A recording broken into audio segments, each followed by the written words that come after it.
Welcome back to Supply Chain 360 and welcome to the first episode of 2026. I'm Ralph Leindecker. In this episode, I'm looking at the recent US military operation in Venezuela, where things stand today and what this means for health and pharma supply chains in Latin America and beyond. We'll stay away from political opinions and focus on risk, access to medicines, and what this tells us about operating in a BANI world. As I'm recording this, Nicolás Maduro has just appeared in a federal court in Manhattan for his first arraignment. He and his wife, Celia Flores, were flown in by helicopter and are facing charges including narco-terrorism, cocaine trafficking into the US, and weapons-related offenses. His capture was the result of a large US operations on January 3rd, Operation Absolute Resolve, involving airstrikes and special forces hits on targets in and around Caracas. The Venezuelan Supreme Court has designated Vice President Delcy Rodriguez as interim president. Publicly, she's trying to balance two messages. On one hand, condemning the US action and insisting on Maduro's rights. On the other hand, inviting Washington to work jointly on a development-oriented cooperation agenda and a more stable relationship. On the US side, President Trump has been unusually blunt. He has said that the US will run Venezuela until there is a transition, that American firms will play a major role in the oil sector, and in the same media cycle, he has also issued threats towards Colombia and reiterated his ambitions around Greenland. So the headlines are not just about one country. They are signaling a willingness to project power across multiple fronts at the same time. Let's park the politics here and look at what this means in practical terms for health and pharma. First, the baseline in Venezuela was already very weak before any of this. Years of economic collapse and sanctions cut imports of medicines, medical equipment, and spare parts. Multiple independent reports describe persistent shortages of basic and specialty medicines, failing hospital infrastructure, and increased mortality from conditions that are otherwise manageable. That matters because you're not dealing with a robust system that can take a punch. You're dealing with a brittle health system where relatively small shocks quickly become visible as stockouts and service breakdowns. Second, short-term impact from the strikes and the security situation. The January 3rd operation included airstrikes on military locations in and around Caracas, blackouts in parts of the city, and restricted airspace. If you are supplying medicines into Venezuela, even if ports and airports remain technically open, you should expect longer and more volatile lead times, a higher risk of temperature excursions for cold chain products, and more noise in last-mile performance, especially around Caracas. Third, sanctions, finance, and logistics. On paper, medicines and humanitarian goods are usually exempt from sanctions, but broad measures targeting oil, shipping, and finance create real friction for health supply chains. Banks become more cautious and block or delay payments that touch Venezuela. Carriers, forwarders, and insurers reassess the risk-return profile and may increase prices or pull back. Local importers struggle to access hard currency in trade credit, which limits order volume and reliability. The US has already been intercepting and seizing Venezuelan oil tankers under Operation Southern Spear. With Maduro now in custody and President Trump openly talking about US control over Venezuelan oil, the perception of legal and counterparty risk is not going down.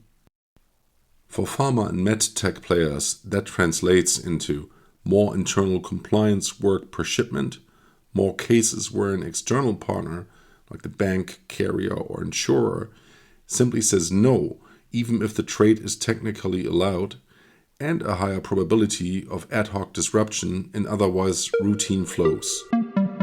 Fourth, medium-term scenarios for health supply in Venezuela. From a risk and planning angle, I'd look at it as two working scenarios rather than try to guess one exact future. In the first scenario, you have a kind of managed transition with selective relief. The interim government and the US gradually find a way to work together. Some sanctions are eased step by step, and humanitarian exemptions actually start to function in practice because UN agencies and the bigger NGOs get clearer lanes to operate. In that world, the politics are still messy, but over time the corridors for essential medicines, vaccines, and key equipment become a bit more predictable and less stop and go than today. The second scenario is basically the opposite, a prolonged standoff. Domestic power struggles in Caracas, regional pushback, or additional US moves keep the confrontation alive. Oil and financial sanctions stay tight, legal risks stay high, and Venezuela remains a high-friction, low-priority market for most manufacturers and logistics providers. In that case, you plan for ongoing shortages, more equipment failures, and a situation where humanitarian channels and a few specialized players carry most of the weight. You don't get to choose which scenario happens, but you can plan for both in your network design and risk playbooks. Fifth, regional spillover.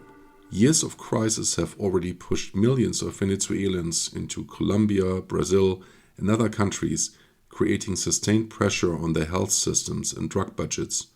If this new phase triggers further migration, you can expect demand spikes for essential medicines and vaccines in border regions and major cities, more emergency in donor-funded procurement, and more volatility in public sector forecasting and tender behavior.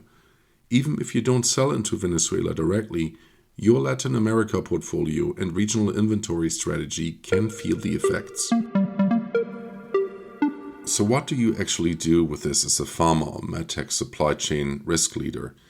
I'd keep it very practical and start with something simple. Map your exposure. And I don't just mean, do we have sales in Venezuela? I mean, who are your Venezuelan customers and distributors? Do you have clinical trials there, CMOs, consignment stock? And then look one ring out. Which of your Caribbean hubs, regional DCs, or 3PLs also touch Venezuela or serve neighboring markets that could be affected? Once you see that picture, the next move is to separate humanitarian and commercial as much as you can. For essential products going into Venezuela, it often makes more sense to work through established humanitarian procurement channels because they are used to operating under sanctions and they generally know how to navigate banking and licensing complexity better than an ad hoc commercial setup. Then there's the whole sanctions and compliance piece. This is not the moment to improvise. You want your screening tools, your SOPs, and your legal guidance to reflect the latest designations and exemptions. At the same time, you don't want to overreact and block legitimate health supplies just because a bank is nervous. So you use external banks and carriers as inputs, but you also build your own risk view instead of outsourcing all judgment. On the network side, it's about building some regional flexibility. That can be as boring and effective as holding a bit more buffer stock for critical SKUs in Colombia, Brazil, or other neighbors that are likely to see demand swings. And wherever it's feasible, use packaging and labeling strategies that let you redirect inventory across Latin American markets without having to rework everything. And finally, in terms of what you watch, don't let yourself be driven only by big political headlines. For actual decisions, look at operational indicators. Are ports and airports open and functioning? Is fuel available? Can your partners still access foreign exchange? Are they solvent? What are UN and NGOs doing on the ground? Use the political news as context, but let your risk triggers come from how the system is actually behaving day to day. Finally, let's put this into the broader BANI context, especially with President Trump now also threatening Colombia and again talking about Greenland. BANI stands for brittle, anxious, non-linear, and incomprehensible. This situation checks all four boxes. Brittle, a weak health system plus a targeted military operation and evolving sanctions are enough to push basic access to medicines over the edge. Anxious, banks, carriers, and regulators are nervous. They overcorrect to avoid risk, which adds friction even where trade is still allowed. Nonlinear, a mission officially justified as a counter-narcotics action against one leader, ends up affecting oil markets, shipping patterns, sanction regimes, migration, and hospital pharmacies. Incomprehensible, at the same time you have threats against Colombia, renewed claims on Greenland, and highly polarized international reactions, making it hard to see where the real red lines are. For health and pharma supply chain leaders, the lesson isn't predict everything.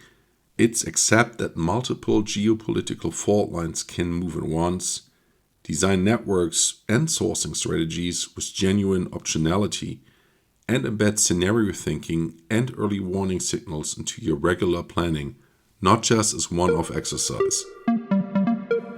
You don't need a political position to respond intelligently, but you do need to understand how these shocks propagate into access to medicines, procurement behavior, logistics risk, and compliance workload, and build your playbooks accordingly. Thanks for listening. If this helped sharpen your view, feel free to share it with colleagues in supply chain, quality, or risk. I'll be back soon with more on how to build viable, future-proof supply chains in the BANI world.